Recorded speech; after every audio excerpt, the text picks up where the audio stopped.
Welcome to the What to Expect While Fostering and Adopting podcast show. If you're a foster mom, on the journey to adoption, already adopted, or somewhere in the middle, trying to figure out how to navigate the foster care system, wanting to grow your family through adoption, trying to balance everything, or stuck in that space of all things unknown, you're in the right place. What if there was a way to fast track your knowledge, prepare you for the good and the hard, and somebody who could answer that long list of questions I know you have? Hi friend, I'm Christine Marie, biblical mindset coach, adoptive mom, and previous foster parent of 77 children. Yep, you heard that right, 77 kiddos. I'm your host, and my goal is to help make your journey a lot easier by sharing my best tools, techniques, and skills that helped me pivot from foster care to adoption, fully surrender, and trust the process. I'm about to bring some calm to the chaos and show you how to navigate through this journey with a whole lot of grace. So go grab your cup of coffee and let's jump in. So today I'm super excited to dive into a completely different topic. Today we're going to talk about, is it possible for a nonverbal child with autism to become verbal? Well, it happened in our home and I wanted to share all the things about it and dive into it. I remember like it was yesterday when I got a phone call. I don't remember the exact year. As I mentioned before, we were foster parents for 10 years. We took in 77 foster kiddos, but this kiddo was one that we had for almost 6 of those years. So I remember we got a phone call from the caseworker and she was kind of in disbelief. And she said, I don't know the last time that this happened, but we have a child who's 6 and we need a home for him. But there's a few things I need to tell you.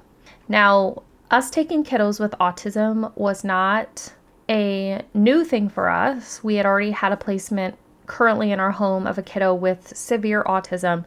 So this might have been what kind of raised us to the top of the list for somebody to call about this child. But she said, Christine, I need to tell you something. This child, we would describe him as feral. Y'all, I didn't know what feral meant. Like I said, I was 27 when we started fostering, so I was super young. I just had my 2 little boys, and all I wanted was to adopt a little girl, right? So how things changed and moved forward and ended up that I was receiving a call about a child that this caseworker said was considered a feral child with nonverbal autism. She said that he was very aggressive, did not understand words, and so it would definitely be a very challenging case. So at this point, I had our 2 daughters that were pre-adoptive at this time, and so there was still a lot of unknowns. Then we had our other kiddo in our home that did have severe autism, and then I had our 2 boys. So you guys, that's already 5, so this would have been our 6th kiddo. And he was super extreme. But I was up for a challenge. I definitely felt like, okay, it can't be as bad as she said.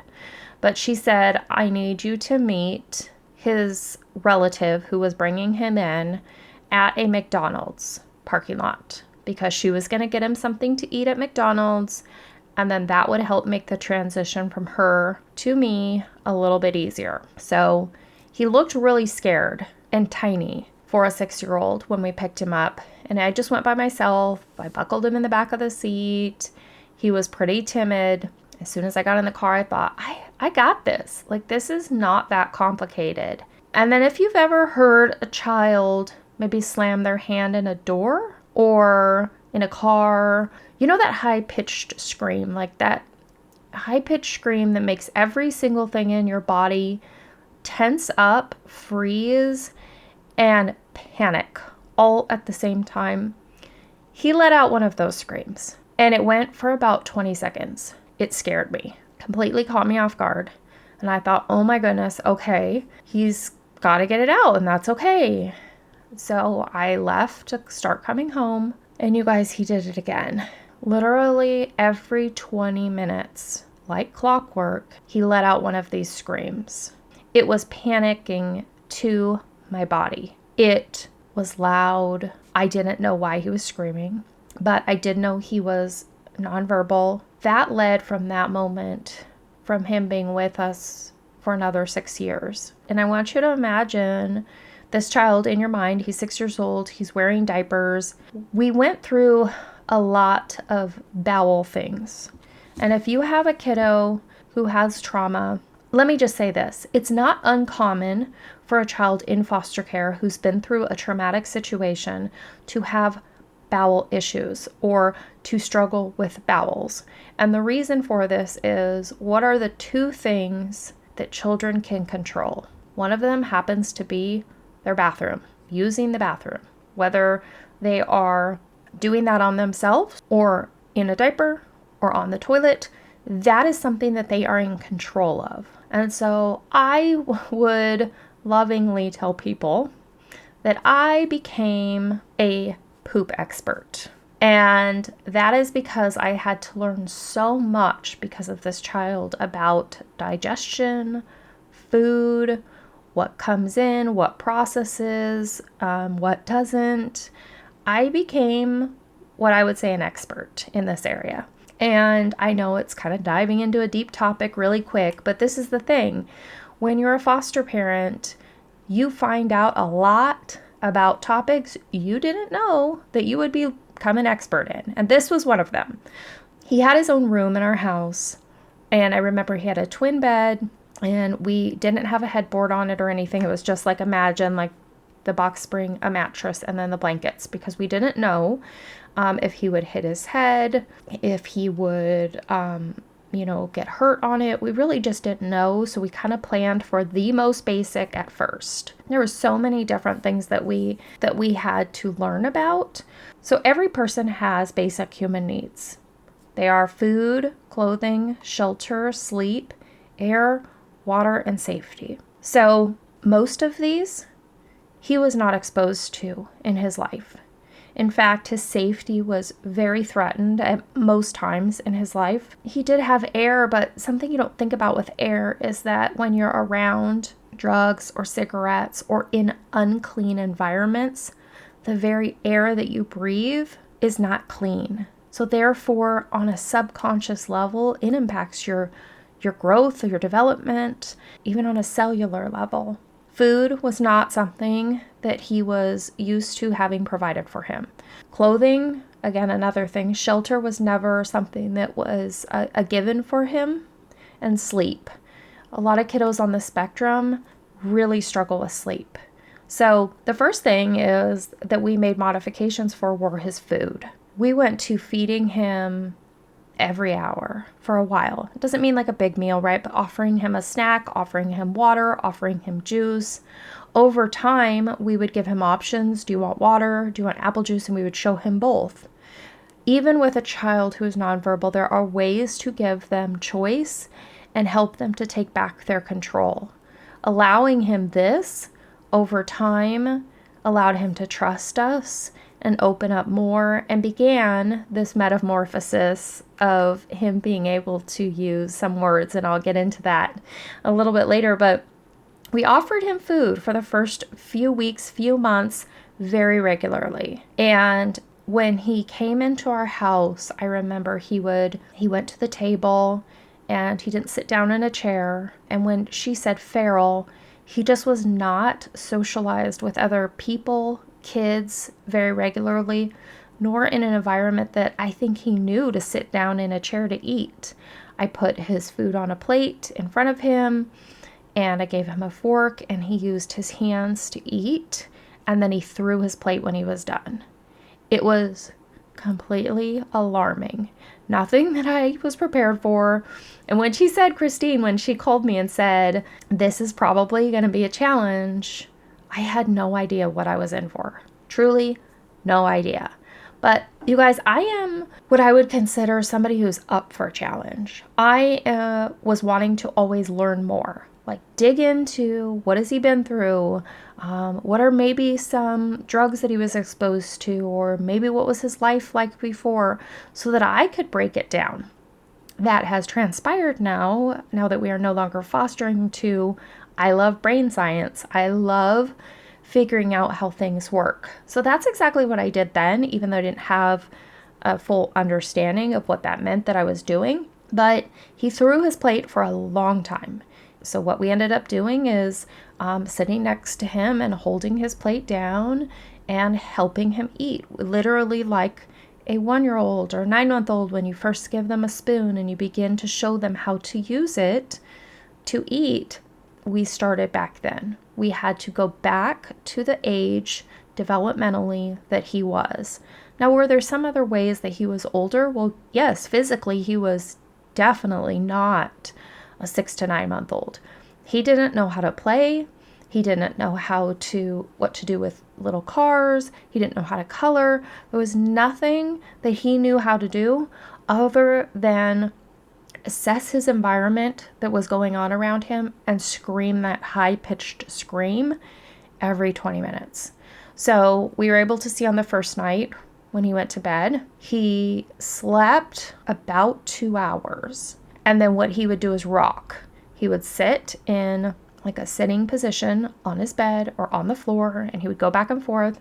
He was very stressed out, and he would rock, constantly rock, which is called self-soothing. So he was trying to self-soothe his anxiety. The next morning, grandmother had told me that he did not like baths. He was scared of water. I believe he had a traumatic event somewhere related to water. So even taking a bath or a shower was not an option. So that typical time when you go put a kiddo in the bathtub in the morning can be a fun time for kiddos. That was a very high stress time for him. So rather than baths for a while, I just used wipes and wiped him down the best that I could and helped him see that I was a safe person and that he could trust me to do that. Eventually, we started with a tiny, tiny amount of water in the bathtub, and I would put toys in there for him and, fill the bathtub a little bit before he even went in there. And slowly over time, over the course of at least a year, he began to love baths. He loved baths. It was almost one of his favorite things. And then we got to putting bubbles in the bathtub, and the sensory part of having the bubbles in there and him touching those, he loved that. And that became such an incredible bonding time for us to let him play in the bathtub and for us to be there with him and making him laugh, right? Because the first 6 years of his life were very traumatic, very scary, very overwhelming. And one thing I learned about digestive issues is that the damage that can be caused, usually with GI issues, it takes about the same amount of time to undo them as it did to do them. So for those 6 years that we had him, he made a ton of progress in the area of digestion and bowel movements, but there was so much damage to his intestines that we really had to have a, realistic outlook that was not going to be a quick fix. As far as clothing, we looked at different things. We offered him, at first I just dressed him, cut off the tags, did some of the things that you can look up and see that a child with autism, things that would be sensory overwhelming for them. But then over time, I would give him 2 options. So maybe a sweatshirt that's fuzzy and a sweatshirt that's not fuzzy, and I would let him pick. I would show him. And of course, in the beginning, he did not, he just grabbed one. It wasn't like he was making a thoughtful decision because he was truly still in survival mode for a very long time. But over time, he did start choosing. He did start seeing the freedom in that he did have choice, and he started showing us what he did like, what he didn't like. He surely loved all of those soft, minky blankets. And I don't know if any of you have experience with kiddos on the spectrum, but sometimes those softer materials are just extremely comforting. So like I said, he did have his own room. I'm talking about shelter here. He had his own room for the first year at our house so that he could truly have his own space, his own area. There were toys in his room that he wouldn't hurt himself on. He spent time sitting on his bed when he wasn't sleeping and rocking, or on the floor rocking. And we did try and keep him the best that we could to a normal night routine. So if, he needed to go to bed at 10 and he could get up at 6, then he would be in his room for those times, and we would tuck him back into bed and do the best that he could. But we needed him to understand that there's a schedule, right? So over time we worked through that. And then eventually we were able to find a routine that did work best for him. So sleep was a huge challenge, and we ended up going to see a doctor, multiple doctors actually, to help us kind of sort out this sleeping issue, but that takes a while to get into doctors, honestly. So we did the best that we could, supplementing with melatonin, we did essential oils, we did weighted blankets, but there's only so much you can do with a child who is in fight or flight constantly. So that was just a long journey. So we did eventually find a medication that would help him to get a good night's sleep and find sleep routines that helped him. We had other kiddos with autism that were never able to quite figure out a sleep hygiene. That was a challenge. When a child has good sleep, that's the time that your body rests and restores. And especially if you're on the autism spectrum, your body experiences things differently than the rest of us. So they at times can be on sensory overload. So that sleep is so much more important for them. So that was something that we really worked on for a while. As far as water, that is something that's super important as a basic human need. And so something that we did is we had him, even during bedtime, have a water with him at all times. So whether it was a sippy one with a straw, or when he got older, it was a water bottle, we made sure that he had water with him every moment. So that way he knew if he was thirsty, he could get a drink. And in the first year and a half, he wasn't able to even understand how to use a straw. So that was something that we had to teach him how to do and work with him on. So he used a regular cup. So it's interesting, though, looking back now on all of the things that we did and implemented and all of the people that we worked with to help him get to where he was. So a few of the services that we utilized: as soon as he was placed with us, within the very first week, we had a speech evaluation, an occupational therapy evaluation, and a physical therapy evaluation. Those are services that I always recommend that a new foster parent does within the first week. And the reason for that is you really want to understand what are the internal workings of this child so that you can best set up a supportive place at home for them. One of the things that we noticed for him is that he had a lot of overwhelming stimulation coming from everywhere. So we got a trampoline, and we made sure that we got a really safe trampoline that even zipped up on the sides so that he could jump and lay in there. You'd almost even imagine it's like a playpen for a big kid, right? But we could be in there with him so he knew it was safe, and then he could have fun. Eventually, that was one of his most favorite places to be, because he could jump and laugh, and we even got a basketball hoop in there eventually when he was over 10 with a soft basketball, and he actually played in there. Eventually, we realized that pressure vests and weighted vests were a really great thing. And it wasn't something that we could implement right away, but something that helps with stimulation is a pressure vest, because it's kind of like a hug. It's like a hug for a kiddo all the time. And we did have to figure out a routine that, he would have it on for a certain amount of time and then have it off for a certain amount of time. And that was really, trial and error, and working with his different therapists and working with his teachers and really finding out what worked well for him. The weighted vest is another option, but they both work very differently. And those were tools that we were able to access through his OT and PT specialists. So it was just amazing working with the therapists, because there were so many incredible things that they do for these kiddos that we would have never thought of. And then for me, it was an opportunity to say, okay, how can I reinvent this or recreate this at home? So things that really, really worked for him at therapy, like a crash pad.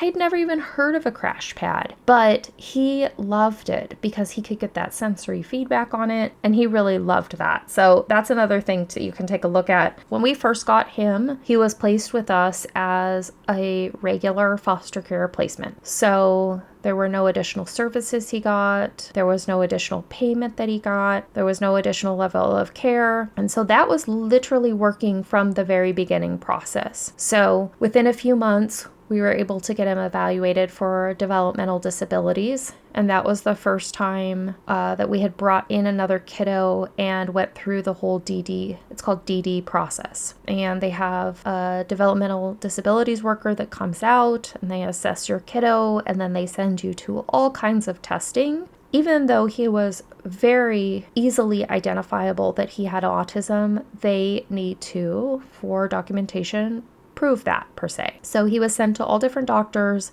had all kinds of evaluations done. And friends, this takes a very long time. I don't know how long it took for him to become eligible for developmental disabilities, but I would say looking back, it took almost a year. And then once he was qualified for developmental disabilities, that is an amazing benefit, because what happened then is they gave me additional funding so I could actually hire a nanny or a one-on-one support person to be with him, because as I mentioned earlier, we had 5 other kiddos and he literally needed one-on-one care. But it was also a really great thing for him to be socialized around all of a family and these other kids who considered him their brother. And so I think him being around these other children was actually a really great benefit. There were many points where it could have been very easy to have him placed in a residential or hospital type facility, because he truly was beyond that level of care. He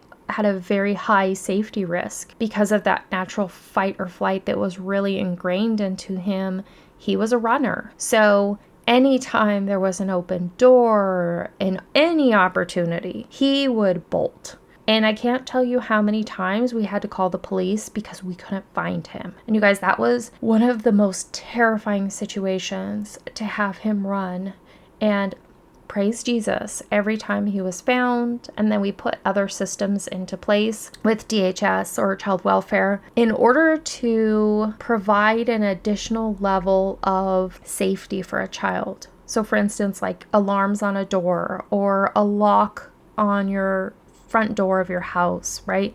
Just these different things. And lock on your front door, I mean like a high up additional lock. You need to prove that a child in your home needs it. So every time something would happen, we would get approval for another level of care. So one of the things that we had on him was we had one of those metal like permanent bracelets that says his name and says that he's, nonverbal autism and our phone number to call. Another thing eventually that we stepped up to is we were able to have a watch that he wore that was actually a tracker. It had a tracking system in it.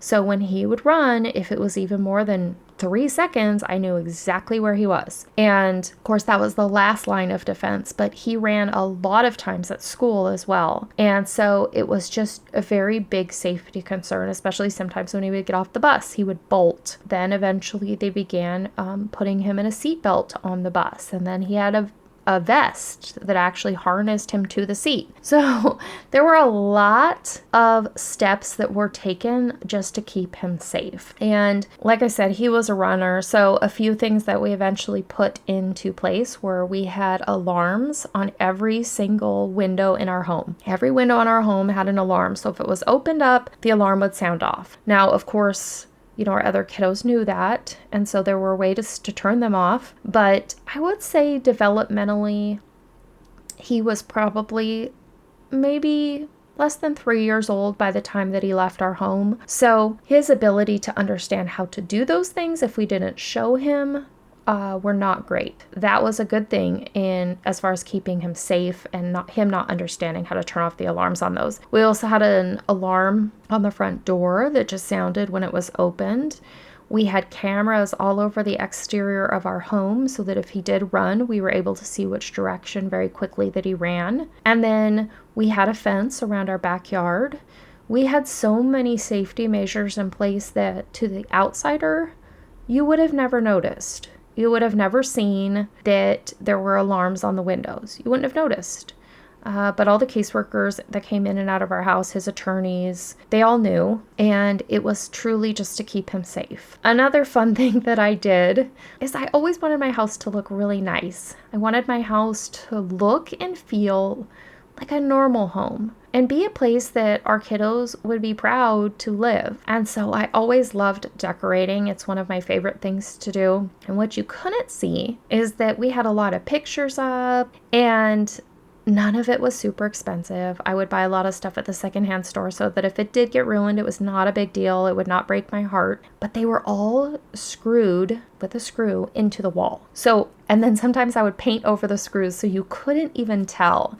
And then like decorations that I had up on the mantle, I had a lot of decorations out, and they were hot glued to the mantle, or hot glued to itself and then to the mantle. You guys, I came up with the most creative things because in addition to being a runner, he was also a thrower of things. So vents in the floor would occasionally get thrown at people or in their direction. Thankfully, he did not have good aim, but very quickly we realized that you could just screw in right next to the vent in the floor. You could just screw it down and it will never come out. So we took a lot of precautions. And so if you are new to being a foster parent or you're considering taking in a child with autism, some of these tools might help you in planning, or even kiddos who don't have autism. Sometimes kiddos in foster care have a lot of aggression or anger that they are bottling up, and sometimes they throw things or break things. And the most important thing to do in that situation is to be able to keep everybody in the home safe. So that is why things were screwed in or glued down.